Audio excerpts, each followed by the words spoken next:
Hello and welcome to the first episode of Now Spinning. I've rebranded my vinyl unboxing reviews as a monthly recap of vinyl purchases with both new releases and used wax found in the bins. As for all of these albums, I've already listened to them in their entirety, and I'm only going to purchase albums if I actually like the album. I will be giving a rating at the end, but it's up for you guys to decide if you like the album or not and to purchase that.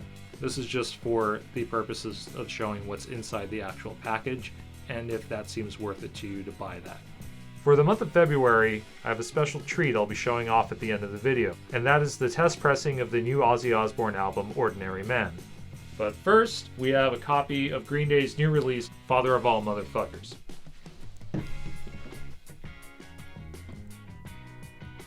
This version is a limited edition pressed on neon pink vinyl. It is actually Green Day's shortest album to date, clocking in at just a little bit more than half an hour. And here is what we have inside.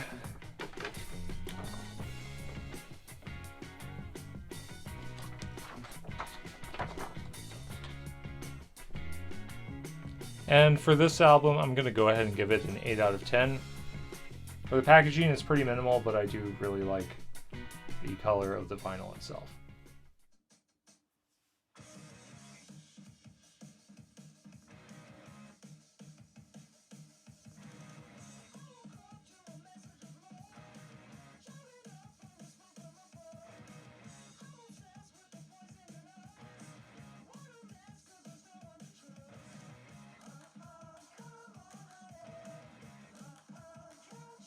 Next, I have a copy of Korn's 1998 Follow the Leader. And I picked up all these at Darkside Records in Poughkeepsie. This is not exactly a new release. I think it came out a few years ago on wax, a reissue, but I finally added it to my collection. Here it is without the plastic. It is a double LP on black.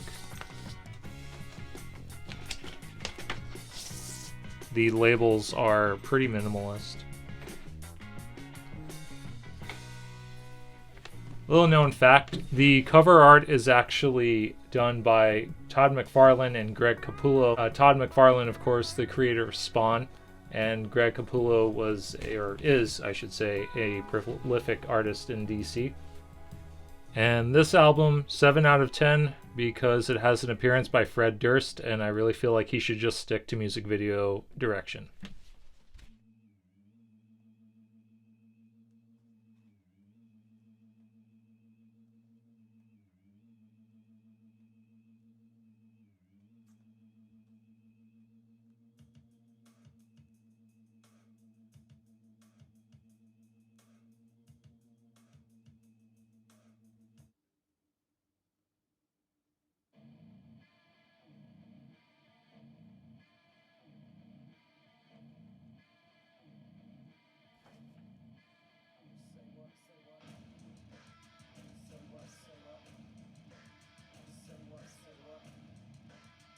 Alright, next up is the December 2019 reissue of 9 Inch Nails with Teeth. This was an album that I was looking forward to for quite some time, but I just barely got around to picking it up. I should note that this album jacket is not glossy like most other albums are, but the jacket is actually matte.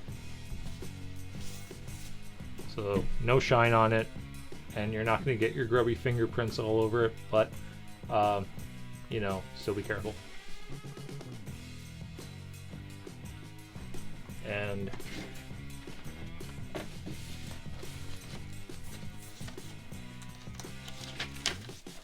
here's the first disc. It is on black. For $30, you do get a lot of extras, such as this really long lyric sheet, which I thought was a poster at first, but it's not. So, pretty long. Here's disc 2. And looks like we got ourselves a book in here. The Ultimate Resurrection. It looks like a behind the scenes of the production of the album, which is pretty cool.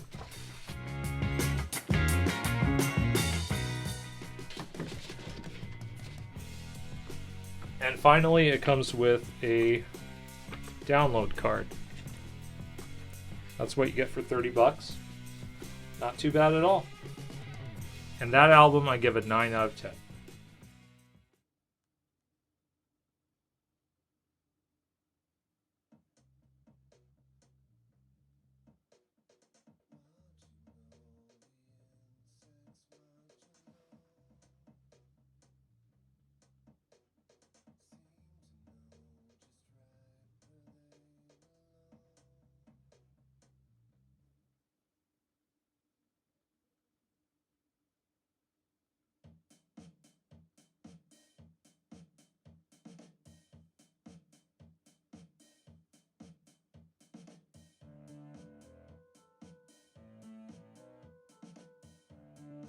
And last but certainly not least, we have the Ozzy Osbourne test pressing of Ordinary Man.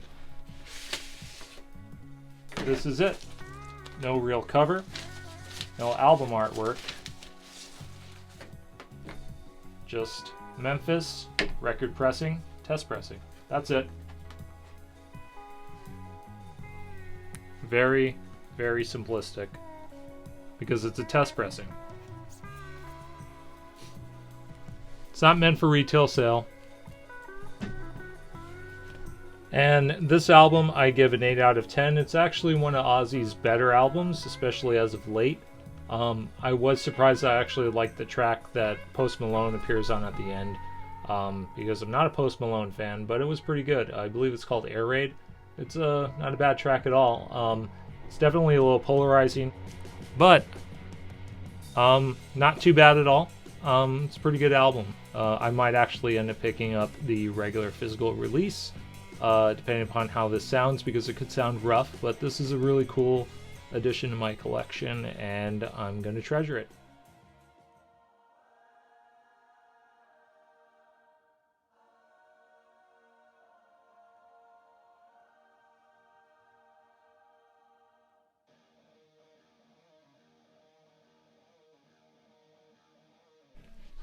So what have you picked up this month? Just leave me a comment below. Thanks for subscribing, and stay tuned for more content.